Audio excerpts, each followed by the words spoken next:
Let's take another journey back in time and read another journal entry.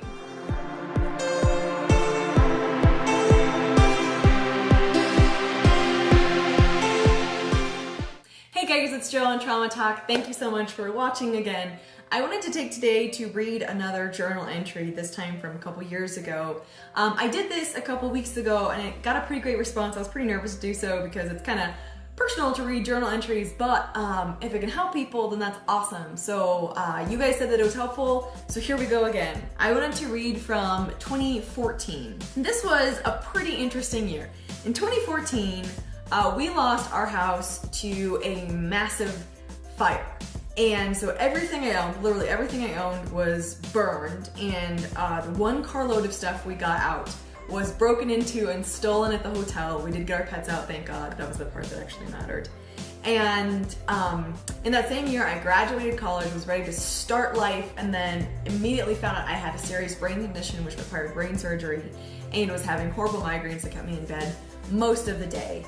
And in that same year, the trial for my friend, for the same guy who had abused me, came to an unexpected end that was unsatisfactory at best. Justice was not served, and it was just a really interesting year. And so I'm reflecting back on this year in this entry, which was written the first week of January. I wrote, "It feels like it graduated, like a new chapter. I found out last week that I have a Chiari malformation, which is the brain condition, and will have to have serious brain surgery. In the last year, I've lost my home to fire, prepared for a trial that didn't happen, wept over the discovery that 18 months of terribly hard work came to what feels like nothing. I am different than I was 12 months ago. Life doesn't stop happening." I read part of Frederick Buechner's Telling Secrets last night, and he said something that stuck with me. His statement was that he believed that life was a plot rather than an odd assortment of events randomly thrown together. I feel the same way, at least I hope so. Especially in the last 2 years. I feel all of this must be leading somewhere. So that line by Frederick Buechner in his book Telling Secrets, where he talks about life being a plot rather than a random assortment of events, really made sense to me. I always hated it when people would tell me everything happens for a reason. People would say that when I would tell them about my abuse or being raped.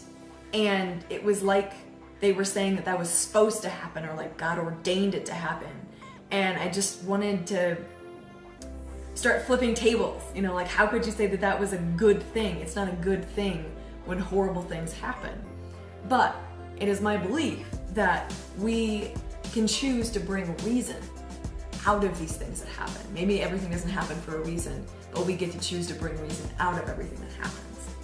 And I see that idea echoed in stories that we read, right? In plots, in movies and in books. We don't read books about people who live normal, ordinary lives and everything goes according to plan. We read books and we watch movies about terrible things happening, and people have to make sense of it. And I started thinking of my life that way. That may sound like an overinflated way of viewing myself, and I'm not trying to say that. But I started thinking of this idea of being the hero of my own story. Like, if I was watching a movie, would I want to watch the movie of my own story? And in a way that kind of helped me accept my own struggle. Because we see struggle in characters. Characters don't just usually have terrible things happen and then they overcome them in the end. There's usually a process of wrestling with things and maybe going to a dark place, or battling demons and then overcoming them and coming out the other side stronger. And that's what I wanted my life to be. And so I started thinking of life like a plot, like a story, like being the hero of my own story. And I actually got that tattooed on me because that's what I do. I get things tattooed on me if you watch some of my other videos when they mean something to me. So I have no idea if that helps anyone else make sense of what has happened to them. And I know that that has been incredibly helpful to me. This idea that horrible things maybe weren't supposed to happen, but they do happen, and it's unfair, but we have the choice to deal with it and do our best to act and react the best we can and to pick ourselves up. I really have no idea if that idea helps anyone but me, but maybe it does. This idea that maybe everything doesn't happen for a reason, but we get to bring reason out of everything that happens to us if we choose to do that.